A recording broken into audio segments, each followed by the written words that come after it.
রক্তাক্ত এক ইতিহাস থেকে উঠে আসা এক নারী, যে ছিল একসময় গণতন্ত্রের স্বপ্নসারথী, সেই কিভাবে হয়ে উঠলেন দক্ষিণ এশিয়ার অন্যতম প্রতাপশালী ও বিতর্কিত এক শাসক।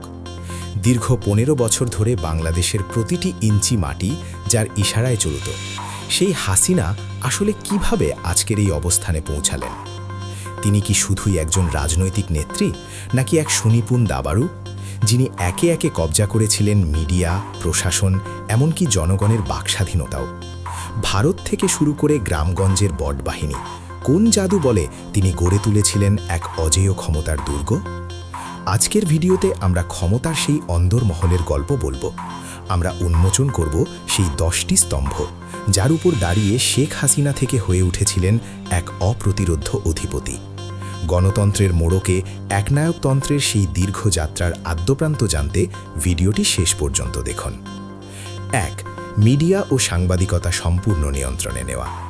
হাসিনা যেভাবে হাসিনা হয়ে উঠেছিল, তার প্রথম ও সবচেয়ে শক্তিশালী ভিত্তি ছিল সাংবাদিকতা ও মিডিয়াকে সম্পূর্ণ নিজের নিয়ন্ত্রণে নিয়ে নেওয়া। ক্ষমতায় যাওয়ার পর ধাপে ধাপে তিনি সব ধরনের সাংবাদিক, টিভি চ্যানেল ও সংবাদ মাধ্যমকে নিজের কথা মতো চলতে বাধ্য করেছিলেন। যারা তার পক্ষে রিপোর্ট করত, তারা সরকারি সুবিধা, বিজ্ঞাপন ও নিরাপত্তা পেত, আর যারা সত্য তুলে ধরার চেষ্টা করত, তাদের বিরুদ্ধে মামলা, লাইসেন্স বাতিল, চ্যানেল বন্ধ এবং জেলের ব্যবস্থা করা হতো। অনেক সাংবাদিককে ছাত্রলীগ ও দলীয় ক্যাডারদের হাতে শারীরিক নির্যাতনের মুখেও পড়তে হয়েছে। এর ফলে সাংবাদিকতা আর জনগণের কণ্ঠ না থেকে ক্ষমতার হাতিয়ারে পরিণত হয়। ২. সোশ্যাল মিডিয়া আইন দিয়ে ভয় সৃষ্টি ও কণ্ঠরোধ। মিডিয়ার পাশাপাশি সামাজিক যোগাযোগ মাধ্যমকেও কঠোরভাবে নিয়ন্ত্রণ করা হয়েছিল। সোশ্যাল মিডিয়া বা ডিজিটাল নিরাপত্তা আইনের মাধ্যমে সাধারণ মানুষকে এমন ভয় দেখানো হয়েছিল যে একটি ফেসবুক পোস্ট বা লাইভ ভিডিওর জন্য 7 বছর পর্যন্ত জেল হতে পারে। এই আইনের অপব্যবহার করে হাজার হাজার মানুষকে মামলা দিয়ে হয়রানি করা হয়েছে। ভয়ের কারণে জনগণ অন্যায় দিকেও প্রতিবাদ করেনি, নীরবে সব সহ্য করেছে। এই নীরবতাই ছিল তার ক্ষমতা দীর্ঘস্থায়ী করার অন্যতম বড় শক্তি।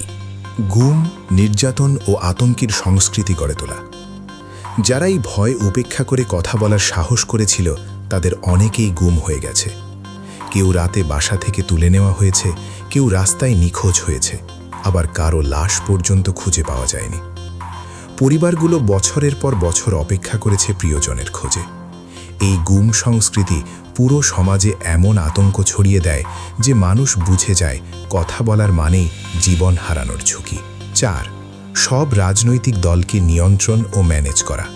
শেখ হাসিনা শুধু নিজের দলকে শক্তিশালী করেননি, বরং বিরোধী দলগুলোকেও নিজের নিয়ন্ত্রণে নিয়ে এসেছিলেন। বিএনপি, জাতীয় পার্টি, বাম দল সহ প্রায় সব রাজনৈতিক দলই কোনো না কোনোভাবে তার কথা মতো চলতে বাধ্য হয়েছিল। তিনি নিজেই সাক্ষাৎকার ও ফোনালাপে বলেছিলেন যে সব দল বিক্রি হয়ে গেছে, একটি দল বাদে। এই বক্তব্য থেকেই স্পষ্ট হয় যে দেশে কার্যকর বিরোধী রাজনীতি তখন আর অবশিষ্ট ছিল না। ৫.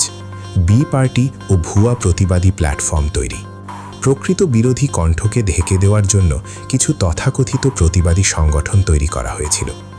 এরা বাইরে থেকে সরকারের বিরুদ্ধে কথা বলার নাটক করলেও বাস্তবে সরকারের পক্ষেই কাজ করত।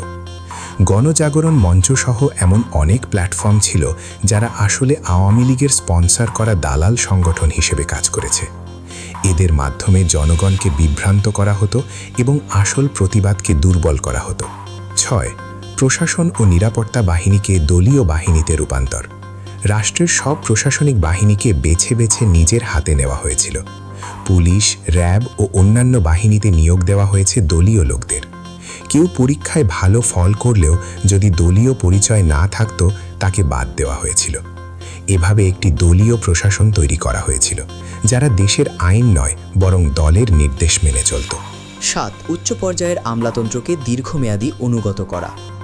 বড় পর্যায়ের নির্বাহী কর্মকর্তাদের ক্ষেত্রে শেখ হাসিনা অত্যন্ত কৌশলী ছিলেন। নির্দিষ্ট কিছু কর্মকর্তাকে ১৫ বছরের মতো দীর্ঘ সময়ের জন্য নিয়োগ দিয়ে রাখা হয়েছিল, যাতে তারা সবসময় ক্ষমতার অনুগত থাকে। যারা বিরোধিতা করত, তাদের নোটিশ, বদলি বা অপমানজনক ট্রান্সফারের মাধ্যমে জীবন অতিষ্ঠ করে তোলা হতো। ফলে প্রশাসনের শীর্ষ পর্যায়ে শুধুমাত্র চাটুকাররাই টিকে থাকতে পেরেছিল। ৮. শিক্ষা প্রতিষ্ঠান দখল ও ছাত্র রাজনীতির অপব্যবহার। বিশ্ববিদ্যালয় ও কলেজগুলোকে পরিকল্পিতভাবে রাজনৈতিক ঘাঁটিতে পরিণত করা হয়েছিল।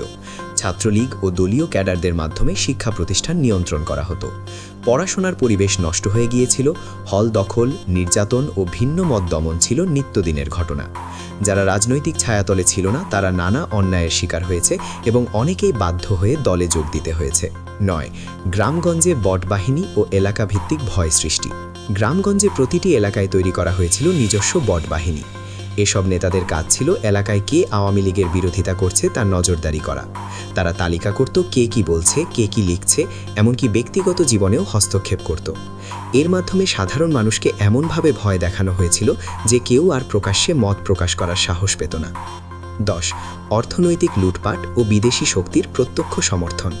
দেশের অর্থনৈতিক কাঠামো থেকে কোটি কোটি টাকা লুটপাট করে নিজের ক্ষমতার ভিত মজবুত করা হয়েছিল। দারিদ্র্য ও বেকারত্বের সুযোগ নিয়ে মানুষকে টাকার বিনিময়ে দলে টানা হয়েছে। এর পাশাপাশি বিদেশি শক্তি, বিশেষ করে ভারতের ভূমিকা ছিল অত্যন্ত গুরুত্বপূর্ণ। 1971 সালের পর থেকে ভারতের আশ্রয়, লালন পালন ও রাজনৈতিক সমর্থনের কারণেই শেখ হাসিনা ভারতের স্বার্থ বাস্তবায়নে সহযোগিতা পেয়েছিল। অনেকের মতে এই কারণেই তিনি ভারতের প্রোডাক্ট হিসাবে হাসিনা হয়ে উঠেছিলেন। বাংলাদেশের ইতিহাসের এই রক্তাক্ত অধ্যায় আমাদের জন্য এক চরম শিক্ষা। ক্ষমতার মোহে অন্ধ হয়ে জনবিচ্ছিন্ন একনায়কতন্ত্র প্রতিষ্ঠা করলে তার পরিণতি কতটা ভয়াবহ হতে পারে, শেখ হাসিনার পতন তার জীবন্ত প্রমাণ। দেশের আপামর জনগণ আজ একতাবদ্ধ এবং তারা স্পষ্ট ভাষায় জানিয়ে দিয়েছে ভবিষ্যতে আর কোনো শাসক যেন হাসিনা হয়ে ওঠার দুঃসাহস না দেখায়। মনে রাখতে হবে, এদেশে স্থানীয় জনতা এখন অনেক বেশি সচেতন। যদি ভবিষ্যতে কেউ পুনরায় স্বৈরাচারী পথ বেছে নেয়, প্রশাসনকে দলীয় বাহিনীতে রূপান্তর করে কিংবা জনগণের বাকস্বাধীনতা হরণ করার চেষ্টা করে, তবে গণ অভ্যুত্থানের সেই দাবানল আবারও জ্বলে উঠবে। অন্যায়ের পুনরাবৃত্তি ঘটলে বাংলার ছাত্র সমাজ আবারও রাজপথে নামবে এবং সেই তথাকথিত ক্ষমতাধরদের হাসিনার মতোই গ্লানিকরভাবে দেশ ছেড়ে পালিয়ে যেতে বাধ্য করবে।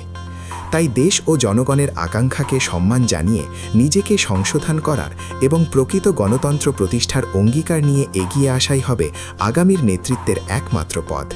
জনগণের শক্তির কাছে যে কোনো স্বৈরাচারী দম্ভ খড়কুটোর মতো ভেসে যায়। এই সত্য মাথায় রেখেই আমাদের গড়তে হবে এক নতুন বাংলাদেশ।